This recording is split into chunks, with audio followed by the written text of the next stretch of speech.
On connaît tous ce genre de personnes. Alors, ça, évidemment. Bah comment ça je mange tout ça? Bah je fais 45 kilos. J'ai encore perdu 2 kilos hier. Mais si vous êtes sur cette vidéo, c'est sûrement que vous êtes plutôt ce genre de personne. Ah non mais moi aujourd'hui je mange que ça hein. Je mange rien d'autre. J'en ai marre de grossir. Non mais...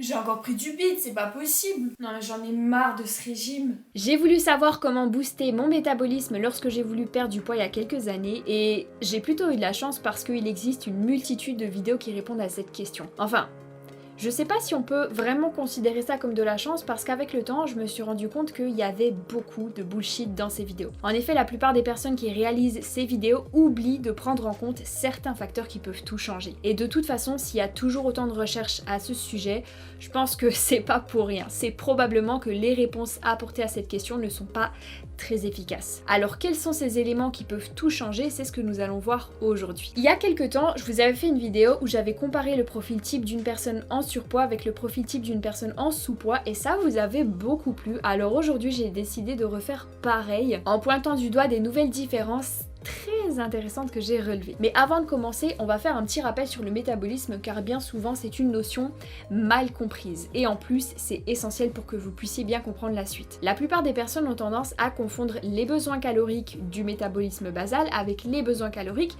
du métabolisme énergétique alors que c'est très différent. Vous ne pouvez pas ou quasiment pas modifier les besoins de votre métabolisme basal puisque vous ne décidez ni de votre taille, ni de votre âge, ni de votre sexe. La seule chose que vous pouvez influencer sur votre métabolisme basal, c'est votre poids, puisqu'en effet, plus il est élevé, plus vos besoins caloriques seront importants. Sauf qu'il serait illogique de prendre volontairement du poids pour augmenter votre métabolisme, puisque généralement, si on souhaite l'accélérer, c'est justement pour perdre du poids et non en prendre. Sauf que prendre du poids ne veut pas nécessairement dire prendre du gras. Il se peut que vous ne preniez que de la masse musculaire.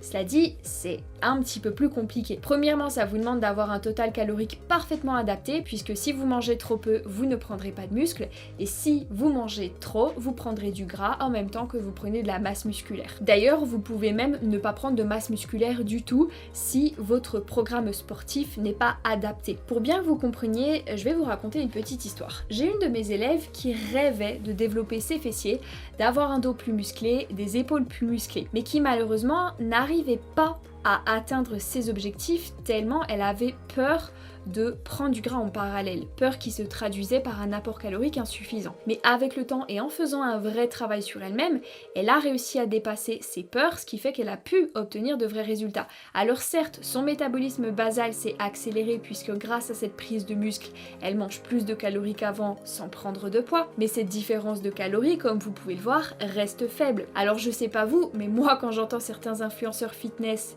j'ai presque l'impression que si on prend 1 kg de muscle, on va pouvoir manger 500 calories supplémentaires sans grossir. On est plus sur une augmentation de 25-30 calories pour 1 kg de muscle. Du coup, pour cette élève qui a pris 2 kg de masse musculaire pure, on pourrait s'attendre à ce qu'elle consomme jusqu'à 60 calories supplémentaires. Or, on voit bien que c'est un petit peu plus élevé. En effet, la musculation a surtout augmenté son métabolisme énergétique, puisqu'elle dépense de l'énergie non seulement pendant sa séance de sport, mais aussi lorsqu'elle récupère les jours d'après. Ce qui veut dire que si pendant une semaine elle ne fait pas du tout de muscu, ses besoins seront nettement inférieurs. Ça sera pas exactement les mêmes qu'avant puisqu'elle a pris de la masse musculaire, mais si par contre elle décide d'arrêter totalement la musculation, elle va nécessairement perdre au fil des semaines cette masse musculaire qu'elle avait gagnée, puisque celle-ci n'est jamais acquise, il faut l'entretenir constamment. Donc si ça arrive, si elle perd du muscle, elle devra manger au final exactement comme avant si elle veut ne pas prendre de gras. D'où l'intérêt de ne pas faire de la musculation uniquement pour augmenter son métabolisme. Il faut avant tout que ça vous plaise. Tout ça pour dire qu'il n'y a aucune ou quasiment aucune solution pour augmenter votre métabolisme de base,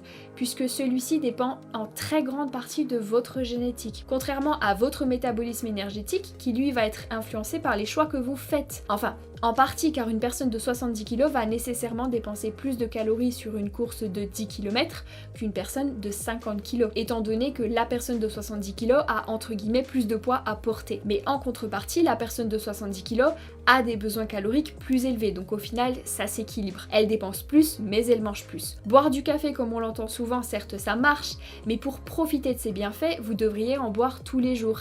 Cela dit, la dépense calorique liée à la caféine n'est pas non plus colossale. Disons que vous ne devez certainement pas tout miser sur ça. Exactement comme les brûleurs de graisse d'ailleurs. J'ai une fille tout à l'heure qui m'a envoyé un message pour me demander mon avis sur les brûleurs de graisse. Je pense que ça peut être une aide, mais une fois que vous arrêtez ces brûleurs de graisse, vous n'avez plus cette dépense calorique. Cela dit, le fait d'avoir atteint vos objectifs peut vous motiver à mettre d'autres actions en place pour maintenir ce poids. Certains brûleurs de graisse qui fonctionnent bien peuvent vous faire dépenser quelques calories supplémentaires, mais ils ne se suffiront jamais eux-mêmes. Alors du coup, quelles sont les solutions que vous pouvez mettre en place et qui soient pérennes, qui durent? Car si c'est pour perdre du poids et le reprendre au bout de 2 semaines, ça vaut pas trop le coup. Je vais vous montrer quelques différences très intéressantes que j'ai relevées entre une de mes élèves ayant un fort taux de masse grasse et une de mes élèves ayant un faible taux de masse grasse. De prime abord, en voyant ces données, on pourrait se dire que si Amanda a un faible taux de graisse, c'est grâce à sa génétique, à son métabolisme qui est naturellement élevé, étant donné que ces deux élèves mangent exactement le même nombre de calories. Mais en fait non. Amanda, contrairement à Lilou, ne voit pas le sport comme un outil pour perdre du poids. Et pourtant, tout comme Lilou, elle souhaite un corps avec peu de graisse. Mais simplement, elle n'en fait pas sa priorité. Le sport n'est donc plus une souffrance, plus une contrainte, mais un challenge où elle se fixe, ou plutôt je lui fixe, sans arrêt de nouveaux objectifs. Ce qui fait qu'elle va constamment avoir envie de se dépasser, sans même penser aux conséquences. Conséquences qui seront le maintien de son faible taux de masse grasse. Donc finalement, elle n'a pas réellement ce corps parce qu'elle le souhaite, mais parce que c'est la conséquence de ses actes. Alors bien sûr que ça lui plaît, mais ça je pense que vous l'avez compris. Ça me fait penser que moi, il y a un moment donné dans ma pratique en musculation, je me trouvais trop musclée et ça m'énervait parce que j'adorais ce que je faisais et j'avais encore envie de progresser sur mes charges. Sauf que si j'avais continué comme ça, je serais forcément devenue plus musclée, alors que c'était pas du tout ce que je voulais. Et c'est marrant, mais la plupart des gens c'est plutôt l'inverse, c'est-à-dire qu'ils veulent les résultats physiques sans faire les efforts nécessaires. Maintenant, il est évident qu'on ne fait pas du sport que pour le physique ou bien que pour le plaisir. C'est plus ou moins. Et pour savoir où est-ce que vous vous situez, je vais vous poser une question très intéressante. Et j'aimerais beaucoup avoir votre réponse en commentaire. Imaginons que demain votre corps ne peut plus jamais changer. Bien sûr c'est pas possible, mais imaginons que ce soit le cas. Est-ce que vous continueriez de vous entraîner? En tout cas, si le résultat est oui, alors c'est que le plaisir prime. Et donc à ce compte-là, ne changez rien. Par contre, si c'est non, choisissez une autre activité physique qui vous apportera plus de plaisir. Vous n'êtes pas obligé de faire de la musculation si vous n'aimez pas ça. Surtout que comme on l'a vu, elle n'augmente pas spécialement le métabolisme. Il y a une remarque que mon chéri me fait souvent et qui me fait toujours sourire, c'est quand il me voit sur l'escalier et qui me dit je sais pas comment tu fais pour faire ça. Et je peux comprendre que vu d'extérieur, on n'ait pas forcément envie de faire la même chose. Mais le truc c'est que je sécrète tellement d'endorphines après une séance de cardio comme celle-ci que je suis largement capable de supporter la douleur de l'exercice. Tout ça parce que je sais le bien-être qui m'attend derrière. Mais tant qu'on n'y a pas goûté, on peut pas savoir ce que c'est. Comment est-ce que vous voulez être accro au McDo si vous ne connaissez pas le goût du McDo? Sachant que plus vous allez faire du sport, plus vous allez développer une certaine résistance à la douleur. Au début, quand on commence, on se dit que c'est difficile parce qu'on n'est pas du tout habitué. Puis petit à petit, on s'y fait. Si vous avez connu des séances très intenses, vous serez totalement apte à supporter des séances moyennement intenses, ce qui ne sera pas le cas d'un débutant. D'ailleurs, on pourrait aussi parler de la résistance à la faim, puisque Lilou est une personne habituée à manger dès qu'elle a à peine faim, ce qui fait qu'elle va facilement avoir un total calorique élevé dans sa journée, alors qu'Amanda supporte très bien la faim. Et d'ailleurs, je lui ai demandé l'autre jour qu'est-ce que ça voulait dire pour elle ne jamais avoir faim. Elle m'a répondu que ça signifiait avoir faim au moment des repas. Alors que pour Lilou, le niveau 5, c'est se sentir pleine toute la journée. Du coup, on peut en déduire qu'Amanda a une meilleure résistance à la faim. Par exemple, la plupart des personnes atteintes d'anorexie ont une résistance à la faim extrêmement élevée. Ce sont des personnes qui arrivent à se laisser, entre guillemets, facilement mourir de faim. Un niveau 3 chez elles représentera probablement un niveau 0 chez vous, quelque chose d'insupportable. Et pour maigrir, justement, il est essentiel d'avoir un minimum de résistance à la faim. Et c'est là où je voulais en venir. Puisque lorsque votre corps puise dans ses réserves de graisse, il va envoyer des signaux assez puissants pour vous faire comprendre qu'il a un manque en calories. Signaux qu'il peut également envoyer si votre taux de masse grasse est trop faible, même si vous n'êtes plus en déficit, et ça c'est dû au dérèglement de votre leptine. Mais je vous rassure, ces sensations de faim qui sont finalement normales et que vous devrez certainement supporter, vont disparaître lorsque votre déficit sera terminé. Sauf si à la fin de celui-ci, vous vous retrouvez avec un taux de masse grasse trop faible par rapport à ce que votre génétique vous permet d'obtenir. Sachez toutefois qu'un poids de forme n'est pas totalement figé, mais ça on en reparlera un petit peu plus en détail dans une autre vidéo. Par contre, il y a quelque chose qui est très vrai, c'est que vous ne pourrez jamais retrouver le corps que vous aviez avant en reproduisant les mêmes actions, c'est-à-dire en ayant la même activité physique et en mangeant le même nombre de calories. Mais je vais pas trop détailler ce point parce que j'en ai déjà parlé dans une de mes vidéos. Par contre, peu importe votre génétique, vous serez obligé au fur et à mesure que vous avancez dans votre perte de poids de réadapter votre déficit, puisque plus vous perdrez du poids, plus vos besoins diminueront. Donc c'est quelque part normal et inévitable que votre métabolisme ralentisse un petit peu au cours de votre perte de poids. Il faudra manger de moins en moins ou faire de plus en plus de sport, sans aller dans des extrêmes évidemment. Et alors parfois, vous pouvez aussi faire des moments de pause dans ce déficit, c'est-à-dire prendre quelques jours où vous allez vous autoriser à manger un petit peu plus. C'est ce qu'on appelle un refeed. Alors le refeed, contrairement aux croyances, ne va pas accélérer votre métabolisme, mais c'est simplement qu'il va vous permettre d'avoir un petit peu plus d'énergie pendant une période donnée, période qui dure généralement une semaine. Il est possible de faire plus, mais vous risquez de ne jamais réussir à reprendre votre déficit. Ce refeed va vous permettre de faire une pause psychologiquement et ça va vous faire beaucoup de bien. Je pense qu'il est important de ne pas être trop dur avec soi, sinon vous risquez de péter les plombs, d'où l'intérêt d'intégrer ces pauses, ces refeeds, mais il ne s'agit pas non plus d'être trop laxiste. Ce qui risque de se passer si vous êtes trop permissif avec vous-même, c'est que vous allez vous dire quelque chose comme ça. Bon allez, vraiment une dernière.